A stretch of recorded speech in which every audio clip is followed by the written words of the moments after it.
예, 저희 계속해서 베드로후서 공부하겠습니다. 베드로전서와 후서는 분위기와 이 강조점이 좀 다릅니다. 베드로는 첫째 편지에서, 그러니까 베드로전서에서 사도와 하나님께서 주신 자신의 위치를 적극 활용했습니다. 그래서 자기가 사도다, 이걸 굉장히 강조하고 있죠. 근데 둘째 편지에서는요, 어떤 이제 시몬 베드로의 모습을 보여주고 있어요. 그래서 종이고 자기는 사도다, 이걸 또 이야기하고 있습니다. 첫째 편지에선 사도임을 강조했고 1장 1절에 보면 둘째 편지에서는 종이라는 사실도 함께 언급하고 있죠. 이것도 베드로서 1장 1절에 나오죠. 이 베드로서는 전서와는 달리 의인이 받는 고난에 대해서 강조하고 있지 않습니다. 이 일반 서신은 일반적으로 그 믿음의 행위를 강조한다고 말씀드렸죠.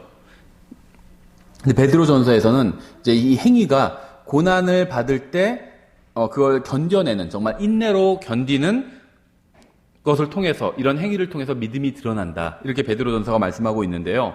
베드로후서는 그런 얘기를 하고 있지는 않습니다. 대신 베드로후서는요, 하나님의 백성을 파괴하려는 거짓 가르침, 이단 교리, 거짓 교사들에 대해서 경고하고 있습니다.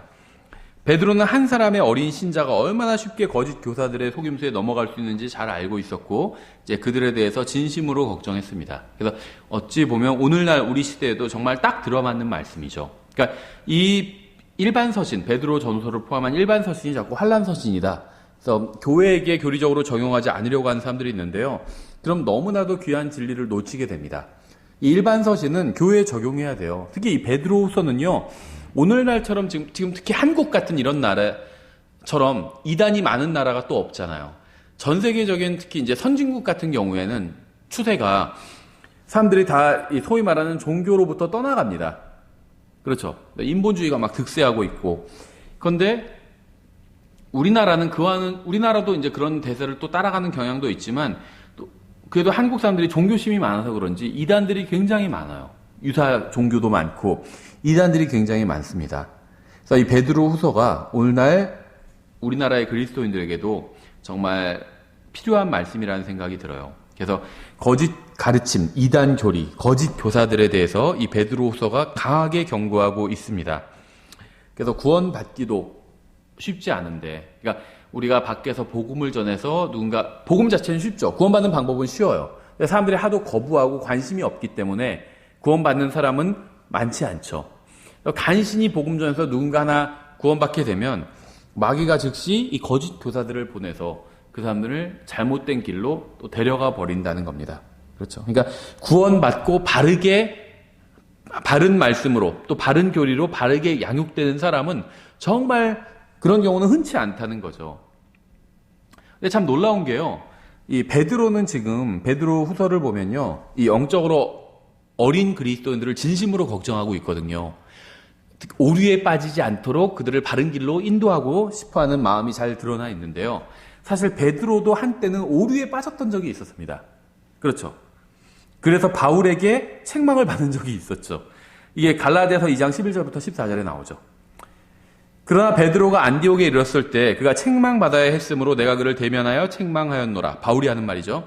야고보에게서 온, 야고보가 이제 교회, 초대 예루살렘 교회의 기둥 같은 사람이었죠. 야고보에게서 온 어떤 사람들이 오기 전에 그가 이방인들과 함께 먹었으나 그들이 오매 할례자들에 속한 그들을 두려워하여 그가 뒤로 물러가 자신을 분리하였으며 다른 유대인들도 그와 함께 위선을 행하고 심지어 바나바도 그들의 위선에 끌려갔느니라. 그러나 그들이 복음의 진리에 따라 바르게 걷지 아니하는 것을 내가 보고 그들 모두 앞에서 베드로에게 이르되 내가 유대인임에도 불구하고 이방인들의 방식대로 살고 유대인들처럼 살지 아니하면서 어찌하여 이방인들을 강요해서 유대인들처럼 살게 하느냐 하였노라. 어떤 율법주의, 이런 것들을 베드로가 갖고 있었던 거죠. 그래서 바울에게 책망을 당했습니다. 근데 여기 책망의 원칙이 있죠. 모든 사람 앞에서 누군가 잘못한 건 모든 사람 앞에서 바로잡은 겁니다. 왜 그렇게 했을까요? 그래야 다른 사람들, 그 베드로가 잘못하는 걸 보고 거기에 미혹된 사람들이 있잖아요. 그 사람들에게도 같이 경고를 한 거죠. 같이 책망을 한 겁니다. 그렇죠? 그래서 누군가 은밀히 죄를 지었다면 은밀히 아무도 교회 성도들이 몰라요. 예를 들면 어떤 형제가 있는데 교회 성도들 아무도 모르게 죄를 지었습니다. 그럼 그 형제한테 개인적으로 은밀히 가서 책망을 해야 돼요. 그걸 교회 전체에 끄집어낼 필요가 없다는 겁니다. 근데 교회에서 공개적으로 누가 죄를 지었어요. 그건 공개적으로 책망할 수밖에 없습니다. 왜냐하면요, 어떤 사람이 어떤 특정한 죄를 지었다는 걸 아는데 그걸 책망하지 않게 되면 그 죄를 용인한 게 돼버리거든요. 예를 들면 어떤 사람이, 어떤 남자가 바람을 폈어요. 근데 교회 성도들은 아무도 모릅니다. 그러면 그 사람에게, 근데 어떻게 해서 알게 됐어요, 목사가. 그럼 그 사람에게 개인적으로 가서 책망을 해야 돼요. 바로 잡아야 됩니다. 그래서 그 사람이 돌이키고 회개한다면 잘 된 거겠죠. 그런데 그 사람이 바람핀 걸 다 알아요, 성도들이. 그건 공개적으로 책망할 수밖에 없어요. 왜냐하면 그걸 책망하지 않으면, 아니면 성도들 모르게 개인적으로만 책망하면 성도들은 어떻게 생각하냐면, 아, 교회에서 저렇게 바람피고 잘못하는 사람도 다 받아주는구나, 이렇게 생각한다는 겁니다. 그래서 개인적인 죄는 개인적으로 책망하고 공개적인 죄는 공개적으로 책망하고, 그것이 하나의 원칙이라는 거죠. 예, 그래서 베드로도 과거에는 잘못을 행한 적이 있고 공개적으로 사도 바울에게 책망을 당했습니다. 근데 우리 같으면 이쯤 되면, 베드로도 사역자고 바울보다 먼저 예수님을 믿었던 사람이고 또 예수님을 따르는 그 세 명의 이너서클 가운데 한 명이 있었잖아요. 베드로, 야고보, 요한은 정말 수제자였고 그 세 명 중에서도 베드로가 또 가장 수제자였잖아요. 그러면 자기가, 사도 바울은 나중에 예수님을 믿게 된 사람이잖아요. 한참 나중에. 근데 그 사람이 자기를 책망하고 있는 거예요. 그렇죠? 그러니까 예를 들면 자기가 훨씬 선배인데, 신학원도 훨씬 선배고 사도 바울 같은 경우는 자기보다 신학원 예를 들면 10년 후배인데 자기를 책망하고 있는 거예요. 그런데도 베드로 마음엔 전혀 쓴뿌리가 없었어요. 베드로가 나중에 서신에서 뭐라고 바울을 부르는 줄 아시죠? 형제 바울이라고 부르고 있어요. 형제 바울이라고. 쓴뿌리가 전혀 없었던 겁니다. 그렇죠? 정말 책망을 책망으로 받아들인 거예요. 예, 베드로는 사도의 직분만 받은 것이 아니라 종으로서 주님을 섬기는 인생을 살았습니다. 그래서 베드로서는 베드로가 자기를 사도라고만 이야기하는 것이 아니라 또 종이다, 이렇게 얘기하고 있죠. 예, 그래서 베드로서에 나오는 책망들은 베드로가 실제로 인생을 통해서 배운 것이기 때문에 독자들은 베드로의 책망을 받아들이기 어렵지 않았을 것입니다. 예, 베드로 전서와 후서에서 우리가 비교해 볼 만한 것들이 여러 가지가 있는데요. 베드로 전서에서는 고난받는 구원자를 그리스도라고 부르면서 주님의 고난을 강조하고 있습니다. 베드로 전서 고난을 강조하고 있죠. 주님께서도 고난을 받으셨기 때문에 우리도 주님의 발자취를 따라가면서 고난을 받는 것은 합당하다, 이런 얘기를 하고 있는 거죠. 근데 베드로서에서는요, 고난에 대해서 이야기를 하고 있지 않고 주로 거짓 교리에 대해서 책망하고 있죠. 그래서 이런 거짓 교리를 가르치는 이단들, 거짓 교사들을 나중에 주님께서 오시면 심판하실 거죠. 그래서 다시 오시는 통치자인 주님에 대해서 증언을 하면서 특히 그분의 뒤를 따르는 영광에 이제 초점을 맞추고 있습니다. 이 베드로전서는 하나님의 백성이 소망을 갖고 극심한 시련을 마주할 수 있는 용기를 주고 또 위로해 주는 책이죠.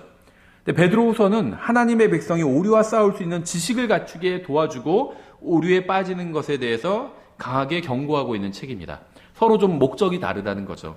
베드로전서는 시련을 견뎌내라, 그래서 시련을 당하는 그리스도인들에게 힘을 주는 책이라면, 위로해 주는 책이라면, 베드로후서는 이단 교리로에 빠지지 말라고 어린 신자들을 그 지식을 강조하고 있는 책이라는 겁니다. 우리가 이제 어떤 그 믿음의 행위가 중요하지만 먼저 바른 것을, 진리를 들어야 되죠. 또 자기가 들은 진리를 배워야 됩니다. 무엇인지. 그렇죠? 그럼 배우면 이제 알게 되죠. 그럼 알면은 이제 행할 수가 있는 겁니다. 그래서 우리가 행위를 강조하지만 행함이 없는 믿음은 죽은 것이라고 야고보서 말씀하고 있죠. 행위를 강조하고 있지만 아는 것도 굉장히 중요하다는 겁니다. 그렇죠? 그런데 보통의 경우엔 알기만 하고 행하지 않아서 문제인 경우가 많은데, 이 베드로 후서 같은 경우에는요, 이단들의 교묘한 잘못된 것들을 모르는 경우가 많이 있었어요. 또 진리를, 구원은 받았지만 진리를 잘 모르는 경우가 많이 있었습니다. 그래서 베드로후서는 알아야 한다고 굉장히 강조하고 있는 거죠. 예, 베드로후서는 61절과 1559개의 단어로 이루어져 있고요. 오류를 바로잡을 수 있는 바른 지식, 아는 것에 대해서 강조하고 있습니다. 올바른 지식, 진리의 지식, 이걸 강조하고 있어요. 예를 들면 1장 2절에서 하나님과 예수 우리 주를 아는 것을 통해, 예수님은 아는 게 중요하다, 이 말을 하고 있죠. 1장 3절, 우리를 부르사 영광과 덕에 이르게 하신 분을 아는 것을, 우리를 부르신 분을 아는 게 중요하다 얘기하고 있죠. 1장 5절, 이것과 더불어 열심을 다하여 너희 믿음의 덕의 지식을, 지식이 있어야 된다. 덕도 있어야 되고 믿음도 있어야 되지만 지식이 있어야 된다. 아는 걸 강조하고 있죠. 1장 8절, 우리 주 예수 그리스도를 아는 것에서 예수님을 알아야 된다 강조하고 있죠. 1장 12절, 그러므로 비록 너희가 이것들을 알고, 또 1장 14절, 머자나 반드시 나의 이 장막을 벗어야 할 줄을 알기 때문이라. 아는 것에 대해서 유독 강조하고 있어요. 1장 16절, 우리 주 예수 그리스도의 권능과 오심을 알려줄 때에. 1장 20절, 먼저 이것을 알라. 2장 9절, 주께서 하나님을 따르는 자들은 시험들에서 건지실 줄 아시고 또 불의한 자들은 심판의 날까지 예비해 두사 벌할 줄 아시되. 2장 20절, 주 곧 구원자 예수 그리스도를 아는 것을 통해. 3장 3절, 먼저 이것을 알라. 3장 17절, 너희가 이것들을 미리 알았은즉. 3장 18절, 우리 주 곧 구원자 예수 그리스도를 아는 것에서 자라라. 1장부터 3장 끝까지 계속 아는 것에 대해서 끊임없이 강조하고 있어요. 이 짧은 장에서 13번이나 강조하고 있습니다. 알아야 된다. 예수님 알아야 된다. 진리식을 알고 있어야 된다. 강조하고 있죠. 그래서 우리가 믿고 행하고 이런 것도 중요하지만 먼저 알아야 됩니다. 하나님 말씀 바르게 알아야 돼요. 그래야지 이단과 싸우고 내가 바르게 믿음 생활을 하고 바르게 실행을 하고 또 바르게 기도할 수도 있겠죠. 예. 베드로서의 핵심 구절은 3장 17절이에요. 그러므로 사랑하는 자들아, 너희가 이것들을 미리 알았은즉 그 사악한 자들의 오류에 이끌려 너희도 너희 자신의 굳건함에서 떨어지지 아니하도록 주의하라. 그러니까 하나님의 진리의 지식을 굳게 붙들고 있으라는 겁니다. 그러니까 이단들, 이상한 교리가 올 때 거기에 흔들리지 말라는 거죠. 예, 우리는 진리의 지식은 오직 그것을 부지런히 자신에게 적용하는 사람들만이 거짓과 오류로부터 지켜준다는 사실을 잊지 말아야 됩니다. 그렇죠.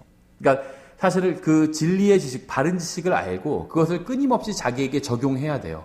그래야지 오류로부터 안전할 수 있다는 겁니다. 예, 1장 1절부터 2절은요, 이 베드로후서의 서문에 해당합니다.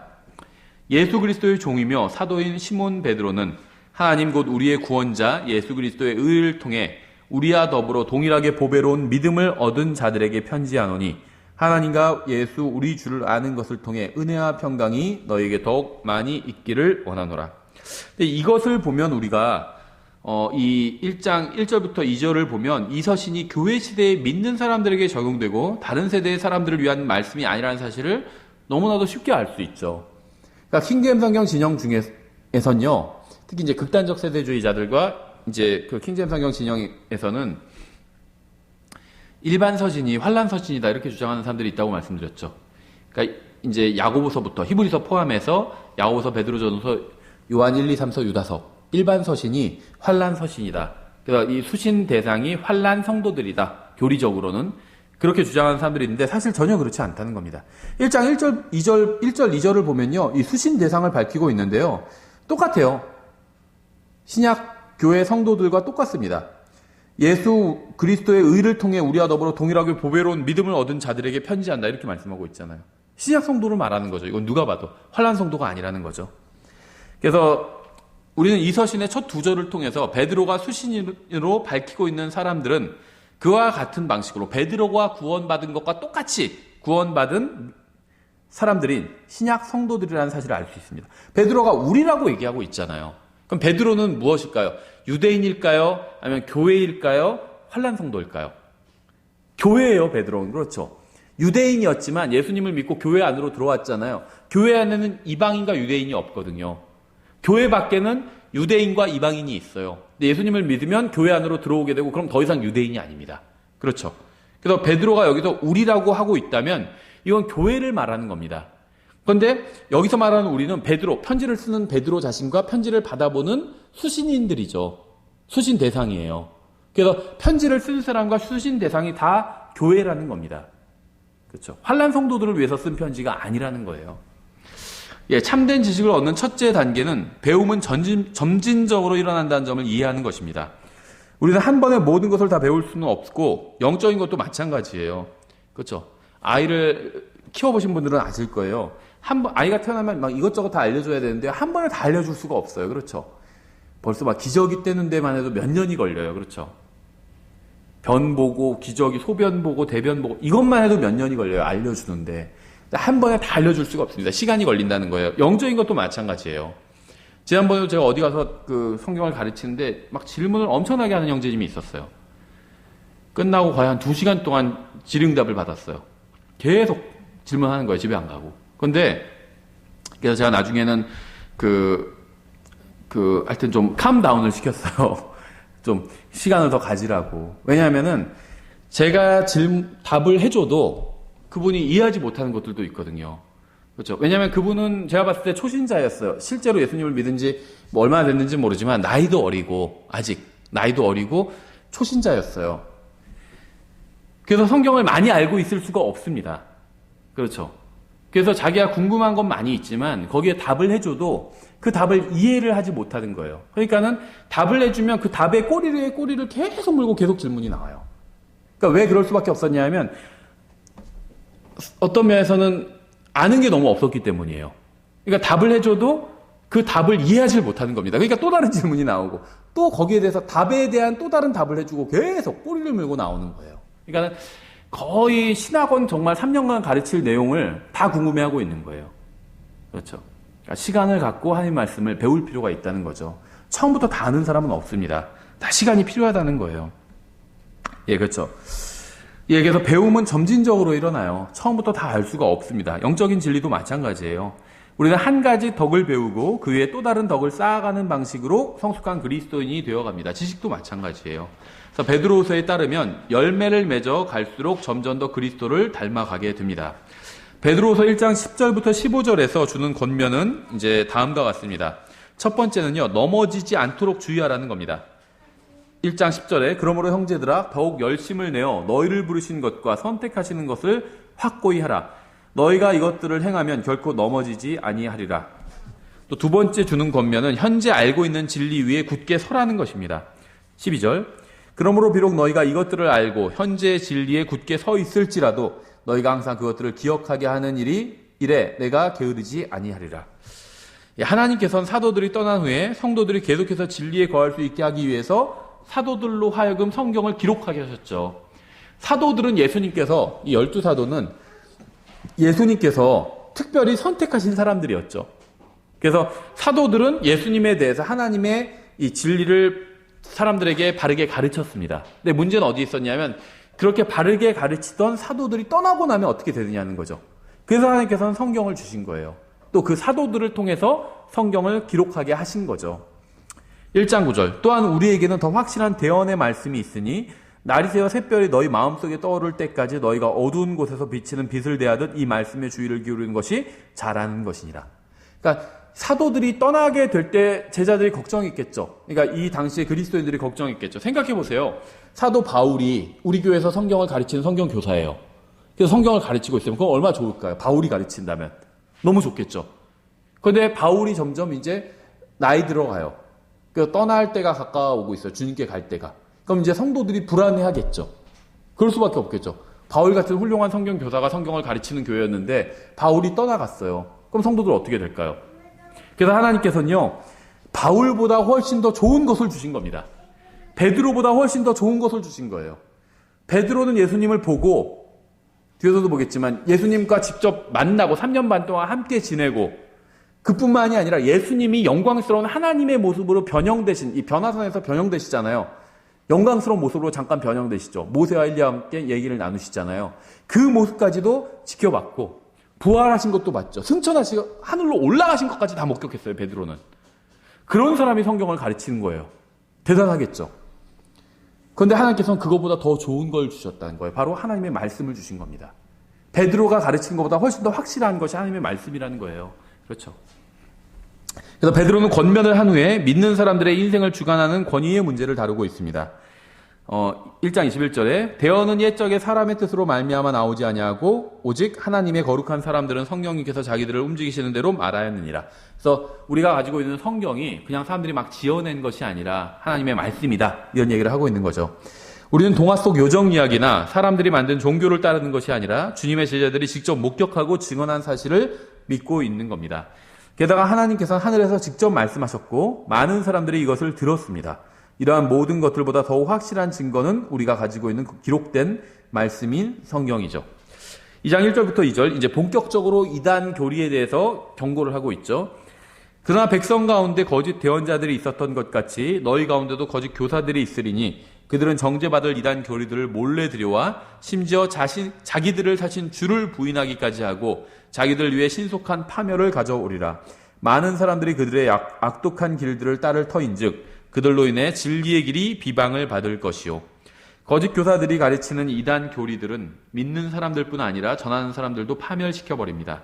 그래서 거짓 교사들은 가르치는 교리만 잘못된 것이 아니라 삶도 사악했다는 거예요.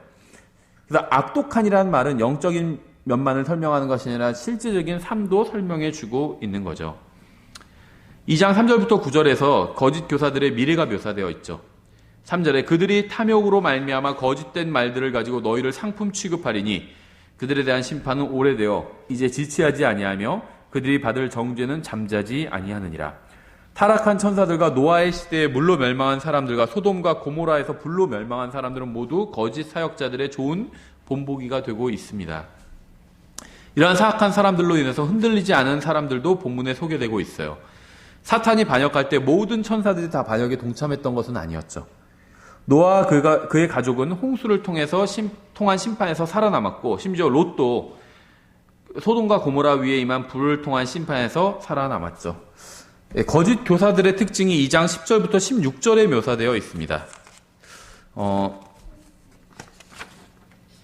10절을 보시면 특별히 부정한 정욕에 빠져 육체를 따라 걸으며 행정권을 멸시하는 자들을 아시느니라. 그들은 염치가 없고 자기 뜻대로 행하며 두려운 줄을도 모르고 위험 있는 자들을 비방하거니와. 13절 대낮에 방탕하는 것을 낙으로 여김으로 불의의 대가를 받으리라. 그들이 너희와 함께 잔치를 할 때에 자기들의 속임수로 즐기니 그들은 점과 흠이요 또 가득한 눈을 가지고 죄를 그칠 줄 모르며 불안정한 혼들을 속이니 그들은 곧 탐내는 습관으로 마음을 단련시킨 자들이요 저주받은 자식들이라. 굉장히 강도 높게 비판하고 있죠. 16절 자기의 불법으로 인해 책망을 받으리니 곧 말 못하는 나귀가 사람의 음성으로 말하여 그 대언자의 미친 것을 막았느니라. 발람 얘기죠. 그래서 거짓 교사들은 육신적이고 깨끗하지 않은 삶을 살고 있고 또 권위에 반항적이고 스스로 높이고 자기 뜻만을 주장하며 심지어 짐승 같고 술을 즐기며 놀기를 좋아하고 탐욕이 가득하다. 이렇게 말씀하고 있죠. 그래서 사람은 믿는 대로 살게 마련입니다. 그러니까 여기서 말씀하고 있는 핵심은 무엇이냐면요. 거짓 교사들의 교리도 잘못됐고 그들의 삶도 잘못됐다는 거예요. 그렇죠. 왜냐하면 교리는 삶에 영향을 미치기 때문에 그렇다는 거죠. 그래서 사람이 믿는 것은 그의 삶에 큰 영향을 미칠 수밖에 없습니다. 하나님께서는 이러한 자들이 벌을 받게 될 것이라고 말씀을 하셨죠. 9절에 주께서 하나님을 따르는 자들은 시험들에서 건질 줄 아시고 또 불의한 자들은 심판의 날까지 예비해 두사 벌할 줄을 아시되 이들은 완전히 멸망하게 될 것입니다. 12절 그러나 이들은 잡혀서 죽게 만들어진 짐승들 곧 본래 이성이 없는 짐승들 같아서 짐승들은 이성이 없는 거네요. 자기들이 깨닫지 못하는 것들을 비방함으로 자기들의 부패 속에서 철저히 멸망을 당하며 이들은 자신들이 행한 대로 벌을 받게 됩니다. 13절 대낮에 방탕하는 것을 낙으로 여김으로 불의의 대가를 받으리라. 그들이 너희와 함께 잔치를 할 때 자기들의 속임수로 즐기니 그들은 점과 흠이요. 이들은 저주받은 자들이라고 말씀하고 있죠. 14절 또 간음으로 가득한 눈을 가지고 죄를 그칠 줄 모르며 불안정한 혼들을 속이니 그들은 곧 탐내는 습관으로 마음을 단련시킨 자들이요 저주받은 자식들이니라. 12절에선 이들이 멸망할 것이다. 이렇게 말씀하고 있죠. 2장 17절부터 22절을 통해서 우리는 진정한 자유란 사람을 죄로부터 자유롭게 하는 것, 즉 죄를 짓지 않게 되는 것이라는 사실을 배울 수 있습니다. 그러니까 예수님께서 진리가 너를 자유롭게 하리라 이렇게 말씀하셨고 구원받은 사람은 자유롭게 된 거잖아요. 죄로부터 자유롭게 되었거든요. 근데 이걸 오해한 사람들은요, 우리가 그리스도인이 자유롭다고 하니까 죄를 마음대로 지어도 된다 이렇게 생각하는 겁니다. 거기다가 구원의 영원한 보장에 관한 교리까지 합쳐서 그리스도인은 아무리 큰 죄를 지어도 지옥에 가지는 않으니까 자유롭게 죄를 지어도 된다. 이렇게 실제로 가르치는 사람들이 있어요. 근데 성경에서 말씀하시는 자유는 그런 자유가 아니에요. 구원받기 전에는요, 죄의 종이었습니다. 이 세상 신인 마귀의 종이었어요. 그래서 죄를 지을 수밖에 없었습니다. 하나님 앞에서. 근데 구원받고 나서는요, 죄를 짓지 않을 수 있게 됐다는 거예요. 그게 이제 죄로부터의 자유인 거예요. 성경에서 말씀하시는 자유는요, 죄로부터의 자유예요. 예수님은 자유로우신 분이시죠. 죄를 짓지 않는 분입니다. 죄로부터 자유로우신 분이에요. 우리도 그렇게 될 수 있다는 거예요. 무슨 말이냐면 이게 이제 실제 그리스도인의 삶과 어떤 관련이 있냐면요. 과거에는 내가 죄를 지을 수밖에 없었어요. 내 정욕이 이끄는 대로 따라갈 수밖에 없었거든요. 왜냐하면 내 안에 옛 본성밖에 없었습니다. 근데 구원받고 나서는요, 새로운 본성, 하나님의 본성이 내 안에 들어와 있어요. 그래서 내가 죄를 거부하고 하나님의 본성대로 살 수 있게 되었다는 겁니다. 이게 죄로부터 자유예요. 더 이상 죄의 종이 될 필요가 없다는 겁니다. 과거엔 내가 죄를 짓고 내가 또 그 죄를 지었구나, 그렇게 후회할 때가 있잖아요. 근데 구원받고 나서도 마찬가지로 그렇게 후회할 때가 있어요. 그런데 그렇게 하지 않을 수도 있다는 겁니다. 과거에는 내 안에 죄를 이겨낼 수 있는 힘이 없었다는 거예요. 근데 구원받고 나서는 내 안에 죄를 이겨낼 수 있는 하나님의 본성이 있다는 거예요. 예수님을 인도해 주신 그 성령님께서 내 안에 들어와 계시라는 겁니다. 이게 죄로부터 자유예요. 그렇죠? 예. 그래서 19절에 그들이 저들에게 자유를 약속하나 자신들은 부패의 종이 되었으니 사람이 누구에게 정복되면 바로 그 사람에게 속박되느니라. 그래서 거짓 교사들은 사람들에게 자유를 주겠다고 속이지만 실상은 자신들의 노예로 만들어 버리죠. 그러니까 어떤 교주 아니면 뭐 어떤 특별한 목사, 그 사람의 말에만 좌지우지되고 움직인다면 그거는 거짓 종교일 확률이 높습니다. 그렇죠. 목사는 성경을 그냥 가르치는 사람이에요. 그래서 어떤 목사만이 진리다, 이런 건 없다는 겁니다. 진리를 가르치는 사람이지 그 사람 자체도 잘못 행할 때가 있죠. 완벽한 사람은 없어요. 하나님의 말씀만이 완벽하고 예수 그리스도만이 완벽하시죠. 완벽한 사람은 없습니다. 우리 목사님 뭐 틀릴 리가 없다, 우리 목사님 뭐 진리를 말한다, 여기만 바른 교회다, 저 목사님만 바른 목사님이다, 이렇게 주장하는 사람들은 오히려 오류에 빠진 사람들이에요. 그런 사람은 없어요. 거기만 맞는 교회, 그런 교회는 없습니다. 그 목사님만 맞는 그런 예는 없다는 거예요. 예수 그리스도만 맞고 하나님 말씀이 성경만 맞고 나머지 모든 교회와 모든 목사들은 성경대로 믿는 바른 목사랄지라도 다 틀릴 수가 있다는 거예요. 그렇죠? 이걸 기억해야 됩니다. 예, 3장에는 하나님의 말씀에서 마지막 때에 관해 가장 뛰어난 말씀이 기록되어 있어요. 마지막 때의 특징은 자신들의 지적 능력을 자랑하면서 성경적 기독교를 공개적으로 조롱하는 자들이 등장한다는 겁니다. 그렇죠? 그러니까 이제 미국 같은 기독교가 오래전에 들어갔던 그 국가 기준으로 말씀을 드리면 과거 200년 전에는요, 복음을 전하면 사람들이 not yet 이렇게 대답했다는 거예요. 한마디로 뭐냐면 예수님이 구원자인 건 맞는데 내가 아직 준비가 안 됐다는 겁니다. not yet, 나중에 믿겠다, 이렇게 거절을 했어요.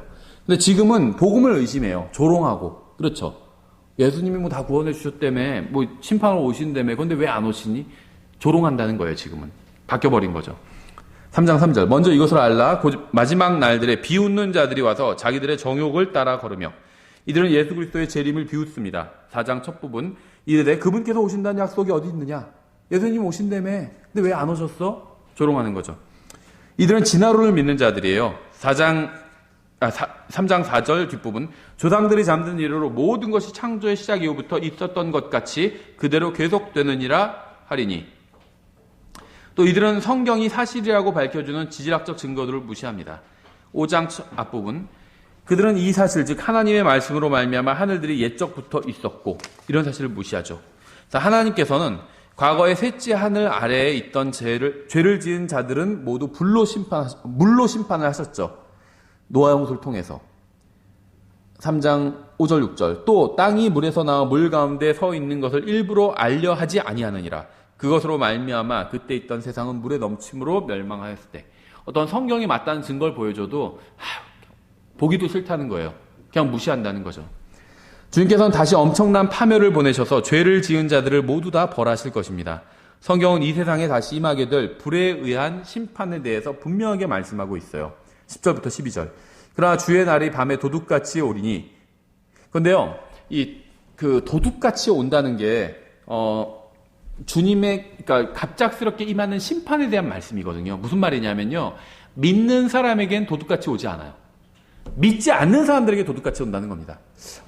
전에 이제 그 형제님들 교제하는 데서 제가 들어보니까 왜 주님의 날 재림하시는 걸 도둑같이 오신다.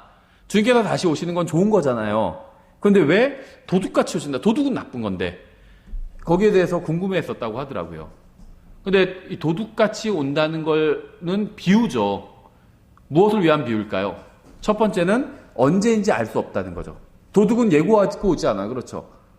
포스트잇 집 문 앞에 붙여놓지 않아요. 밤 12시에 털러 오겠습니다. 이러지 않는다는 거죠. 언제 올지 몰라요. 그러니까 주님께서 오시는 거 언제 올지 모른다는 점에서 도둑 같다는 거죠.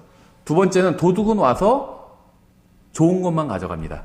보석만 가져가요. 그렇죠. 이게 주님의 오심도 마찬가지죠. 구원받은 사람들 데리고 가시잖아요. 먼저. 그렇죠. 휴거. 그런데요. 이제 성경에서는 아주 조심스럽게 표현을 하고 있는 건데요. 이 도둑같이 오신다고 할 땐요. 이거는요. 사실은 믿지 않는 사람들 입장에서 이렇게 말씀하신 거예요. 도둑은 안 좋은 거잖아요. 그렇죠. 그래서 믿지 않는 사람들 입장에선 주님의 오심이 안 좋죠. 주님께서 오시면 끝장나는 거예요. 멸망하는 거예요. 재벌가 무슨 자녀들이 막 이 세상에서 왕처럼 살다가 예를 들면 하나님이 누구냐, 하나님 필요 없다 막 부인하면서 왕처럼 살다가 주님께서 오시면 어떻게 되죠? 다 뺏기고 지옥으로 던져지는 거예요. 좋지 않은 거죠. 바로 그 베드로 후서 3장 10절부터 12절을 보면 알 수 있어요. 그러나 주의 날이 밤에 도둑같이 오리니 그 날에는 하늘들이 큰 소리와 함께 사라지고 원소들이 뜨거운 열에 녹으며 땅과 그 안에 있는 일들도 불태워지리라. 그런즉 이 모든 것이 해체될진데 너희가 어떤 사람이 되어야 마땅하겠느냐. 모든 거룩한 행실 속에서 하나님을 따르는 가운데 하나님의 날이 오는 것을 기다리고 서두르라. 그 날에 하늘들이 불에 부터 해체되고 원소들도 뜨거운 열로 녹으려니와 이렇게 말씀하고 있죠. 우리는 오직 하나님의 은혜와 긍휼과 친절과 사랑이 이러한 심판을 잠시 밀어주고 있지만 언젠가 반드시 이 세상에 임하게 된다는 사실을 알고 있습니다. 지금 왜 당장 심판이 임하지 않는 것일까요? 하나님께서 참아주고 계신 거예요. 기회를 주고 계신 거예요. 누군가에게. 근데 영원히 기회를 주진 않으실 거라는 거죠. 이렇게 하나님께서는 죄에 진노하시고 심판하시는 분이시기 때문에 우리는 깨끗한 삶을 살고 항상 깨어서 주님의 오심을 기다려야 하겠죠. 그리스도인은 왜 은혜 안에서 자라가야 될까요? 왜 그리스도인은 성경에서 말씀하지 않는 모든 것들은 거부하고 오직 성경에 기록된 것만을 믿는 어떻게 보면 굉장히 속이 좁은 사람이 되어야만 될까요? 하나님을 잘 믿을수록요, 편향된다. 무슨 왜 속이 좁다. 이런 소리를 들을 수 있거든요. 왜 다른 걸 인정해 주지 않냐. 다른 종교를 인정해 주지 않냐. 그런 비판을 들을 수 있죠.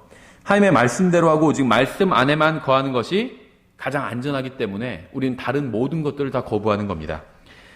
1장 9절. 이것들이 없는 자는 눈먼 자여 멀리 볼 수 없는 자며 자기의 옛 죄들에서 자기가 깨끗하게 된 것을 잊은 자니라. 2장 7절부터 8절. 사악한 자들의 더러운 행실로 인해 괴로움을 받던 의로운 롯을 건져내셨으니 이는 저 의로운 사람이 그들 가운데 거하며 그들의 불법 행위를 보고 들으면서 날마다 자기의 의로운 혼을 괴롭게 하였기 때문이라. 2장 20절부터 21절. 만일 그들이 주 곧 구원자 예수 그리스도로 아는 것을 통해 세상의 오염에서 벗어난 뒤에 다시 그 안에 말려들어 정복되면 마지막 끝이 처음보다 그들에게 더 나쁘니 그들이 의의 길을 안 뒤에 자기들에게 전달된 거룩한 명령에서 돌아서는 것보다 차라리 그것을 알지 못한 것이 그들에게 더 나았으리라. 3장 17절. 그러므로 사랑하는 자들아 너희가 이것들을 미리 알았은즉 그 사악한 자들의 오류에 이끌려 너희도 너희 자신의 굳건함에서 떨어지지 아니하도록 주의하라. 베드로의 혼은 영원히 구원받았지만 그의 육신은 그렇지 않았죠. 그의 속사람은 날마다 새로워졌지만 겉사람은 썩어가고 있었습니다. 따라서 우리는 육신을 따라 사는 것은 우리의 인생의 재앙이 된다는 사실을 기억해야 되죠. 베드로후서 2장은 유다서와 유사한 점이 굉장히 많아요. 하지만 우리는 한 사람이 다른 사람을 베꼈다고 생각하지 말고 성령님께서 매우 중요한 진리를 두 증인의 입으로 확증하신 것이라고 믿어야 되겠죠. 이 성경을 하나님의 말씀이라고 믿지 않는 사람들은요, 성경에서 유사한 부분이 나오잖아요. 그럼 어떻게 이론을 세우는지 아세요? 한 사람이 다른 사람 베꼈다. 이런 이론을 세워요. 왜냐면 마태복음과 마가복음이 유사하죠. 그러면 어떻게 주장하면요, 마가복음이 마태복음을 뺏겼다. 아니면 반대로 마태가 마가를 뺏겼다. 이런 식으로 주장합니다. 근데 그것이 아니라 하나님께서 이 어떤 것을 확증하시는 방법이 무엇이냐면요, 두세 증인의 입으로 똑같은 것을 진술하는 방법이에요. 이게 무엇인가를 확증하시는 방법입니다. 그래서 성경이 한 부분이 다른 부분과 유사한 이유는 중요한 진리를 확증하기 위해서 유사한 말씀을 하시는 것이지 누가 누구를 뺏긴 것이 아니라는 거죠. 그건 불신자들의 관점이죠. 마태복음 18장 16절에 나오잖아요. 그러나 만일 그가 내 말을 들으려 하지 아니하거든 너와 함께 한두 사람을 데리고 가서 두세 증인의 입으로 모든 말을 확증하라. 그래서 성경에선 비슷한 본문들이 나오는 겁니다. 중요한지를 두 번, 세 번에 걸쳐서 확증하시고 계신 거예요. 베드로후서에서 가장 좋아하는 말씀은 성경에 대한 말씀인 것 같아요. 또 유명한 말씀은 1장 19절이죠. 또한 우리에게는 더 확실한 대언의 말씀이 있으니 날이 새어 샛별이 너희 마음속에 떠오를 때까지 해가 뜨는 것은 재림이에요. 성경에서 보면 의의 태양이 떠오르는 거 재림이고, 샛별이 마음속에 떠오르는 건 휴거를 가리킵니다. 보통. 그래서 샛별이 너희 마음속에 떠오를 때까지 너희가 어두운 곳에서 비치는 빛을 대하듯 이 말씀에 주의를 기울이는 것이 잘하는 것이니라.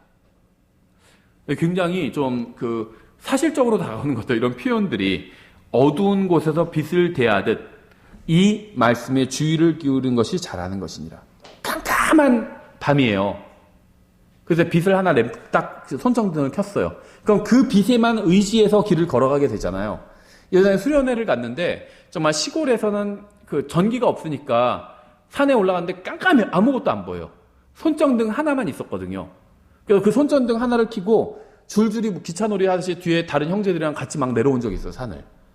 막 조심조심 해가지고 보면서. 왜냐면 잘못 헛디디면 그냥 다칠 수가 있잖아요.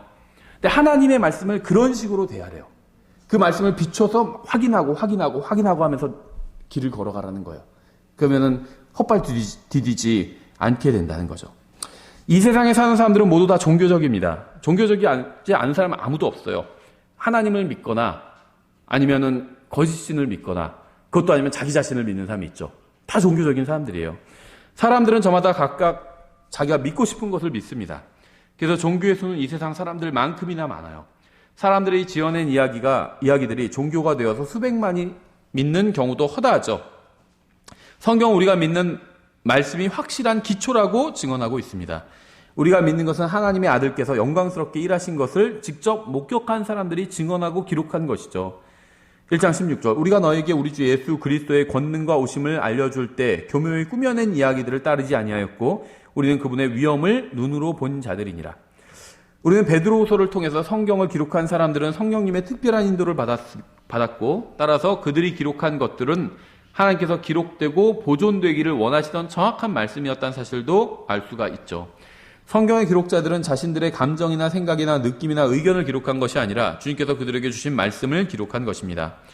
베드로후서의 기록자인 베드로는 주 예수 그리스도께서 산에서 변형되실 때 인간의 몸을 입고 오신 하나님의 영광을 직접 목격하기도 했죠. 게다가 주님께서 변형되셨을 때 하늘에서 아버지 하나님께서 직접 말씀하시는 음성도 들었습니다. 베드로는 그저 평범한 인간에 불과했지만 주님의 영광스러운 모습을 목격하는 엄청난 경험을 했고, 전능하신 하나님의 음성이 하늘에서 나는 것을 또 직접 들었습니다. 이런 경험을 하게 된다면 대부분의 기독교인들은 여기저기 간증하러 다니기 바빴겠죠. 하지만 우리에게는 이러한 체험보다 훨씬 더 확실한 예언의 말씀이 있습니다. 그렇죠? 그러니까 체험을 강조할 필요가 없어요. 그러니까 제가 이게 체험이 나쁜 것이다 이런 얘기를 하는 게 아닙니다. 체험이 나쁜 건 아니에요. 그렇죠? 체험이 있어서 나쁜 건 없습니다. 하지만 체험을 강조할 필요가 없다는 거예요. 체험은 기준이 아니에요. 기준은 항상 하나님의 말씀입니다. 하나님의 말씀 위에 체험이 더해지면 좋죠. 나쁠 거 없어요. 근데 체험이 없어도 상관없어요. 기준이 있으니까, 말씀인. 그렇죠. 그러니까 우리가 강조해야 될 건 체험이 아니에요. 하나님의 말씀인 성경인 거죠. 성경은 이러한 체험, 예수님을 직접 보고 예수님의 영광스러운 모습을 직접 본 이러한 체험보다 하나님의 말씀인 성경이 훨씬 더 확실하다고 베드로가 증언하고 있죠. 1장 19절 20절이죠. 또한 우리에겐 더 확실한 대언의 말씀이 있으니 날이 새어 샛별이 너희 마음속에 떠오를 때까지 너희가 어두운 곳에서 비치는 빛을 대하듯 이 말씀에 주의를 기울이는 것이 잘하는 것이니라. 먼저 이것을 알라. 성경 기록의 대언은 결코 어떤 사적인 해석에서 나지 아니하였나니. 우리가 직접 주님의 영광을 보고 주님의 음성을 듣는 것만큼이나 기록된 하나님의 말씀은 우리에게 확신을 줄 수 있다는 겁니다. 이게 무슨 의미냐면요. 우리가 생각할 때는 예수님이 직접 여기 나타나셔서 영광스러운 모습을 보여주시고 하늘에서 막 음성이 들리고 그러면 내가 믿음이 더 세질 것 같죠. 강해질 것 같죠. 근데 하나님께서는 그렇지 않다는 거예요. 그런 걸 보는 게 잘못됐다는 게 아닙니다. 훌륭한 체험이죠. 예수님을 직접 봤어요. 예수님의 영광스러운 모습을, 변형된 모습을 봤어요. 그게 나쁜 게 아닙니다. 좋은 거예요. 게다가 하늘에서 막 음성도 들려요. 그게 나쁜 게 전혀 아니에요. 좋은 겁니다. 저는 그런 걸 무시하는 게 아니에요. 좋은 건데요. 그런 체험이 주는 믿음보다 하나님의 말씀을 읽고 얻게 되는 믿음이 훨씬 더 크다는 거예요. 큰 확신을 가질 수 있다는 겁니다. 그러니까 체험은 아무리 해도 확신을 줄 수가 없는 게 체험이에요. 근데 진짜 확신을 줄 수 있는 건 하나님의 말씀이라는 겁니다. 그래서 하나님께서 말씀을 주신 거예요. 만약에 말씀보다 체험이 더 낫다면 하나님께서는 우리에게 다 체험을 주실 겁니다. 밤에 막 환상 중에 나타나시고 그런 체험을 주셨을 거예요. 근데 그런 체험은 확신을 줄 수가 없어요. 말씀이 확신을 줘요. 아닌 것 같죠? 근데 그건 우리 생각이고 성경은 그렇게 말씀하고 있어요. 그러면 그게 맞는 겁니다. 성경이 그렇게 말씀하고 있기 때문에. 육신적인 사람은 종교적인 체험을 추구합니다. 하지만 그들은 산에서 하나님의 영광스러운 모습을 본 베드로의 체험에 필적할 만한 체험을 결코 하지 못했어요. 베드로는 엄청난 체험을 했죠. 예수님의 영광스러운 모습을 직접 봤어요. 그런데 어떻게 됐죠? 예수님을 3번이나 부인했잖아요. 그렇죠. 그러니까 이 체험이 확신을 주지 못했다는 거예요. 베드로가 한 체험은 엄청난 것이었어요. 그건 정말. 그런데 위기의 순간에 예수님을 부인해버렸잖아요. 그것도 막 저주하면서 부인했다고 나오잖아요. 욕하면서. 그렇죠. 그냥 저 사람 혹시 알지 않아요? 그러니까 몰라요. 했는데 또 물어봐. 아는 것 같은데. 그러니까 막 모른다고 하면서 욕까지 하면서 부인을 했어요. 그런 엄청난 체험을 했는데도 불구하고. 그러니까요, 체험이 도움이 안 된다는 거예요. 우리의 신앙생활에 체험이 나쁘진 않아요. 전 체험이 나쁘다 이런 얘기를 하는 건 아닙니다. 그런데 도움이 안 된다는 거예요, 별로. 예수님을 믿는데 도움이 안 된다는 거예요. 진짜 도움이 되는 건 뭐냐면 하나님의 말씀이라는 거예요. 그래서 사람들이 허무한 체험을 추구하는 동안 우리는 보다 확실한 증언인 성경 말씀에 귀를 기울여야 합니다. 하나님의 기록된 말씀의 능력을 과소평가하면 안 돼요. 이건 우리가 생각하는 것보다 훨씬 더 엄청난 힘을 준다는 겁니다. 그래서 저도 제가 여태까지 들은 간증들을 들어보면요. 일단 성경에 나온 간증들, 베드로의 간증을 생각해보면 방금 제가 말씀드린 것처럼 엄청난 체험을 했지만 예수님을 부인했잖아요. 그렇죠. 성경을 계속 열심히 읽은 사람, 100번 읽고 200번 읽고 이런 사람은 예수님을 부인한 사람이 없어요. 제가 여태까지 들어본 바로는. 성경을 예수님을 직접 만나고 예수님의 영광스러운 모습을 본 사람은 예수님을 부인한 예는 있어요. 성경에도. 그렇죠. 근데 하나님의 말씀을 100번, 200번 읽은 사람이 예수님을 부인했다는 얘기는 들어본 적이 없어요. 왜 그럴까요? 진짜 제대로 된 확신을 주기 때문이에요. 성경이. 그렇죠. 그래서 저희가 여기까지 정리하고 다음 시간에 요한일서를